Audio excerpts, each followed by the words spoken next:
Throughout the years, the MCU has released some legendary films, and with the rise of Disney Plus, we're starting to see more MCU TV series, and us being the movie critics that we are, we're here to talk about them.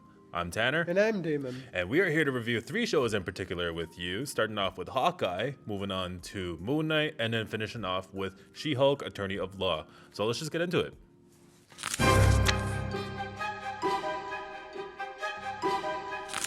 So let's talk about Hawkeye. So how did you like Hawkeye?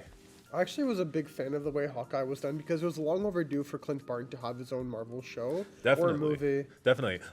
My thing is that who asked for a Hawkeye series? Like, who watched the Avengers and was like, that man in the purple right there, the one with the bow and arrow, one that doesn't really do anything, he needs a show. I mean, I'm here for it. Like, it was a great show. It was a decent show. But I don't remember who asked. You know? I'm not sure many people really asked. Like, even looking at all the Avengers cartoons I saw as a kid, Hawkeye never had a particular villain he was fighting. Sometimes in that show, Avengers Earth's Mightiest Heroes, he would always be finding a way to fight Black Widow, or he'd always be fighting, like, gamma monsters, so... Well, he fought Black Widow, and she's kind of, R.I.P. But you know who really is a big fan of Hawkeye? Kate Bishop, who is like the side main character to this series, which I am not a big fan of, to be honest. I like Kate Bishop. I've liked her in the comics. She's pretty cool. I was really rooting for her. I was very excited. Haley Steinfeld, amazing actress. I don't like how she was portrayed throughout the series. She just seemed very like obsessive clinger. If anyone knows that Justin Bieber drama, she reminds me of Hailey Bieber. Kate Bishop is mad Hailey Bieber vibes. And for what? A guy that wears purple, that doesn't even wear his purple suit and just has a bow and arrow? He's like, how old now? He has a family. And Hawkeye's response to it is just like, oh, what are you doing? You're back. Oh, get away, Go away. Go away, you. It just didn't seem like it was gonna work, and it just seemed like they're only doing this because it's like, oh, this is the show. You have to, be partnered up. I agree with some things you said there, but like I found that she was too much of a fangirl, but I do think she eventually grew as the show went along, and she became more of her independent superhero. I want to know more about her backstory. Like, how did she become this badass archer that she is, just like Hawkeye, Yeah, I didn't feel the show touched on that too much, but they did say, oh, she looked up to Hawkeye, so I'm assuming she probably practiced in her own time. One thing I did really like about the show is that we got to see this like edgier side to Clint Barton, him being Ronin after the blip, right? Yeah, and the consequences he had to face was also really cool to see. So basically, like, the whole plot of Hawkeye was just Clint finding a way to hide his little edge boy life when he was killing all these people, being ruthless and whatnot. And then somehow Kate gets in the mix-up where she has almost like the same villain, I guess. Yeah. And then she's like, wow, I also love Hawkeye. This is great. We have the same villain. Like, I don't know. It didn't seem to... it seemed forced. I think the one character that really saved the show was Yelena because of how she was introduced into the series and the motives that she had throughout. And she always kept it just lighthearted, but also giving you, like, the most action, Yeah. Like the elevator scene where... Yeah, the elevator scene was so funny. Because you get some, like, casual conversations, and it's just like, oh, they're fighting, Yeah.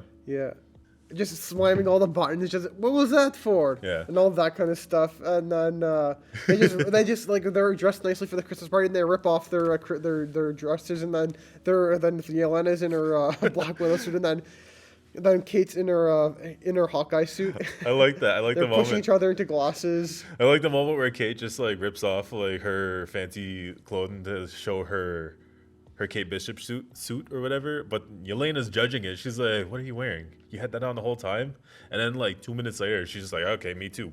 Like, she has her suit, and it's like, oh, okay. Like, I like the cameos that came in. Like, you got to see Kingpin, who came from the Daredevil series, and it was, I don't know, I didn't expect to see like that actor show up, but it was pretty interesting. Initially, I didn't know if Kingpin would be returning because of the Netflix Avengers, and there was a lot of Yeah. right issues around that. But then once the contracts ended with Marvel and Netflix, they were able to come to Disney Plus, and I thought, okay, this is going to be interesting to see how it all plays out. But in the end, though, I think it looked pretty good the way Vincent D'Onofrio played Kingpin, and also they had teased Jack as potentially being one of the main villains, Kate Bishop's stepfather. That's true.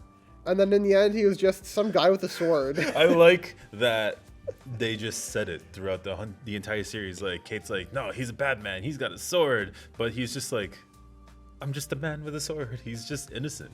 Like everything looks bad for this man, but it's just at the end of the day, he's just some nerd who likes swords. You know, like another character was Echo.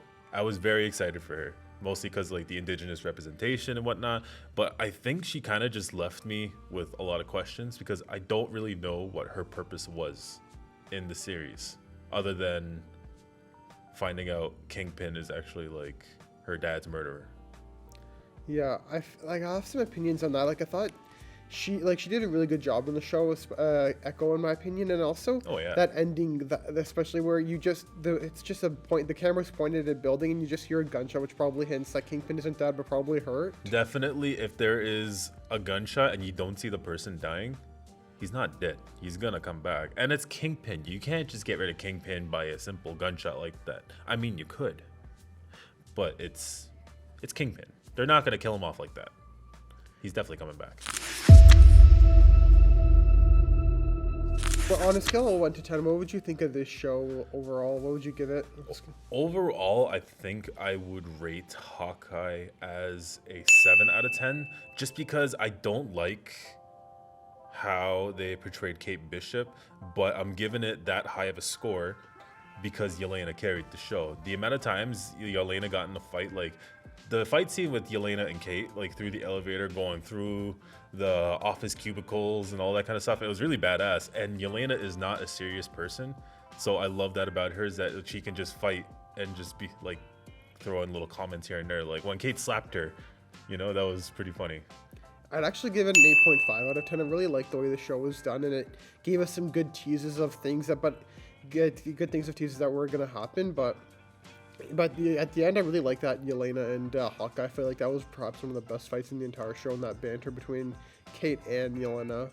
Also, another reason why this is a 7 out of 10 is because I like how they actually introduced Yelena into the series. Like, she is a returning character, but I do like that they gave her a good introduction to the plot of the story, and they gave her a good motive. You know, like she's after Hawkeye because supposedly he killed Natasha. Yeah.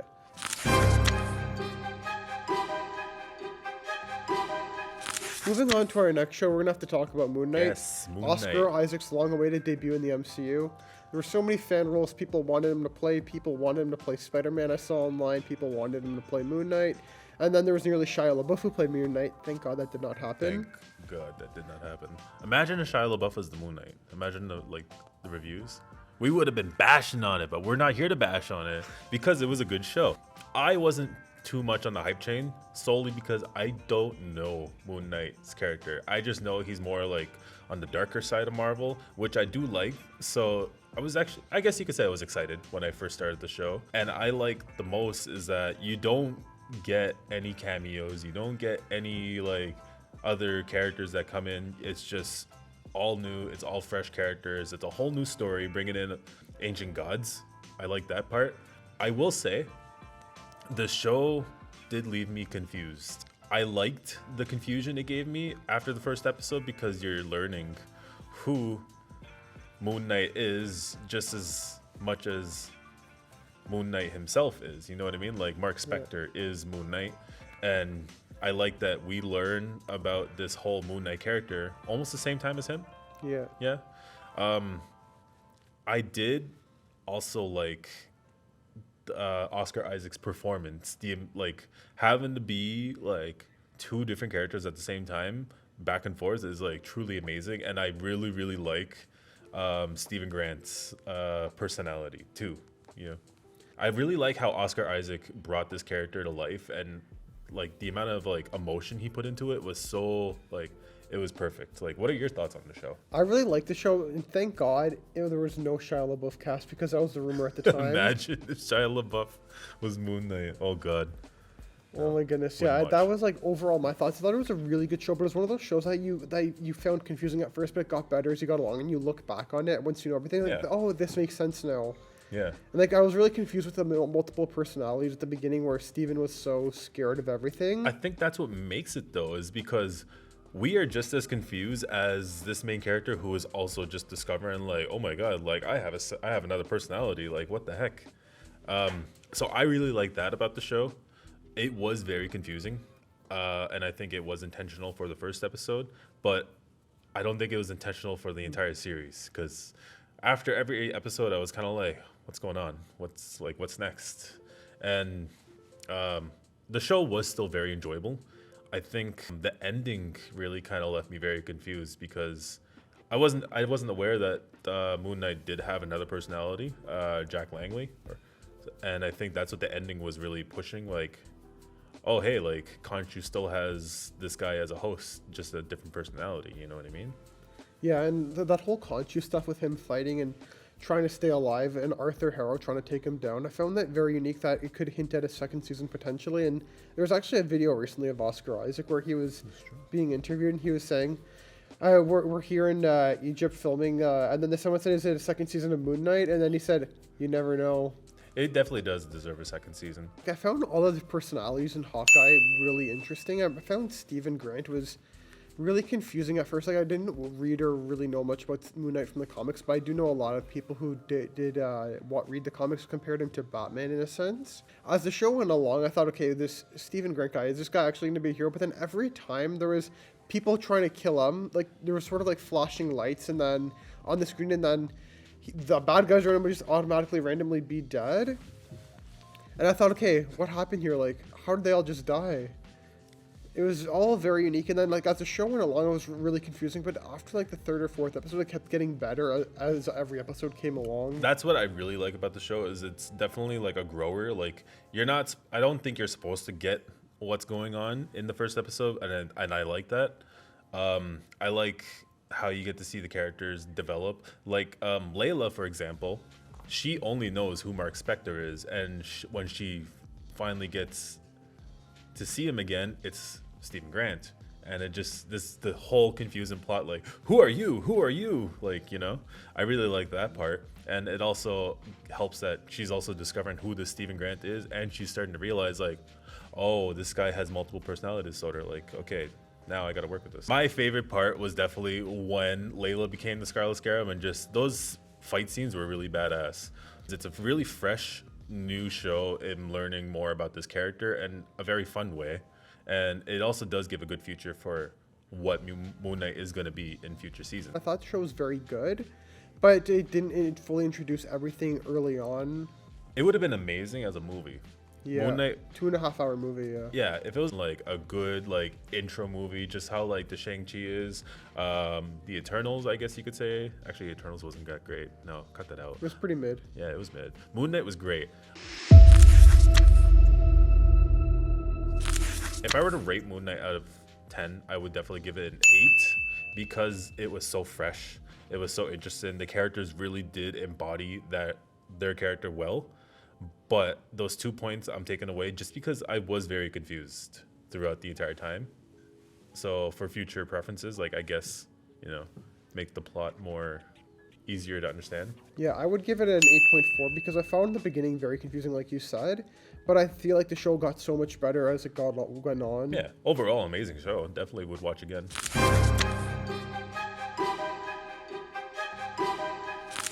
Moving off to our final show of the day is She-Hulk Attorney of Law, a show that I love so much, and I know Damon just loved it a lot more than me. What are your thoughts?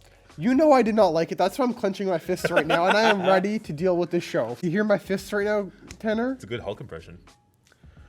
What would Hulk do if he saw high ratings in that show? He'd smash those ratings right down the drain. It was First a great of all, show. I did not like the writing of the show. The show had no proper structure. They had a good rating. There was no structure. That Look you- at the rating of it. I'll give you that. Introduced Abomination first, and then oh, we don't see Abomination for a while and have any meaningful story arcs to build off of it until the final end of the show. Yeah. And breaking the fourth wall with a robot Kevin Feige. And I then think- there's literally a part in the show where I thought my Disney Plus crashed on me. That is true. Oh my god, that is very true. In a sense, that is a lot of cameos because you do see little character pictures on the Disney Plus, right? I remember they like trolled. They're like, by the way, we're gonna have like 36 cameos, and I'm like, what? But I think the point of She-Hulk is that it's supposed to be a mess. You know, she does break the fourth wall. It does give like a lot of like Deadpool vibes, just less like brutal, more jokey. I think that there was a lot of good cameos, a lot of fun cameos. The one cameo that I did not understand whatsoever was Titania. Who is she? Why is she there? And what's her motive?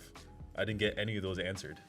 Yeah, Titania, she's one of those characters from the comics, but she wasn't really fleshed out very well in the show because, as I've said before, the writers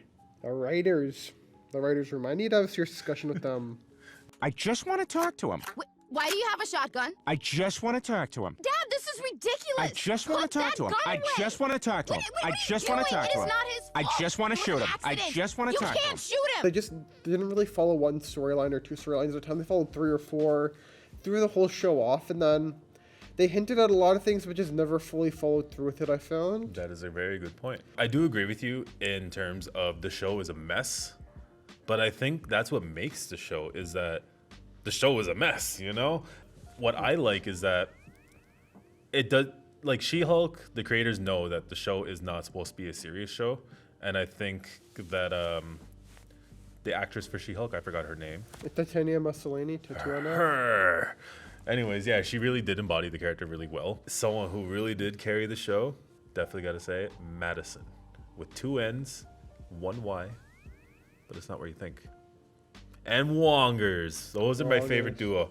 Like, how much does, what's Wong's actor's name? Benedict Wong.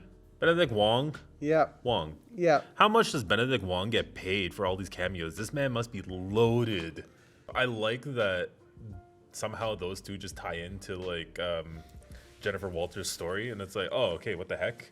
It's just, I don't know. It brings like, it just makes you laugh. It makes you forget like that superheroes are serious, you know? It's an interesting take to maybe see that the superhero's life is after not being a superhero, but Yeah. Wong always he's working around the clock. He never stops. That man don't have a break. Works Benedict Wong 24/7. must be All rich. around the clock, Wong. Another cameo, a real life star, Megan Thee Stallion. That was very controversial. Many people hated that, and I don't know why. And I know I have a feeling you're one of the people that hated it too. Yep. Yep. You know what? I'm gonna try to convince you on my side as well. Like that was just so out of the blue, randomly weird that she just started twerking in a public office of all places. I find it very concerning that all you little MCU nerds that are hating on this, you're hating on a woman twerking in front of your face. It's a little sus.